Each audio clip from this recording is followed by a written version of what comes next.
পরমারাধ্য শ্রী শ্রী বাবামণি রাতুল চরণে প্রণাম জানিয়ে এবং আমার সমস্ত গুরু ভ্রাতা ও গুরু ভগিনীদের প্রতি সশ্রদ্ধ জয়গুরু সম্ভাষণ জানিয়ে আজকের পাঠ শুরু করছি।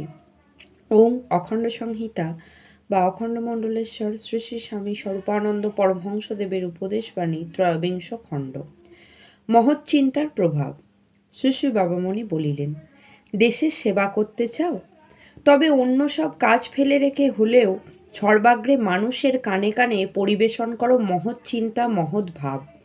তুমি তোমার 2 হাত পৌনে 2 হাত লম্বা বাহুকে প্রসারিত করে আর কয়জনকে টেনে বুকে ধারণ করবে?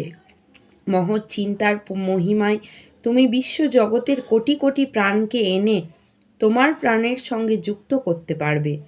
যে মহৎ চিন্তাটি মনে মনে অনুভব করছো তার আস্বাদনকে রসনার সাহায্যে বাংময় করে ব্রহ্মাণ্ডের সর্বস্থানে ছড়িয়ে দাও।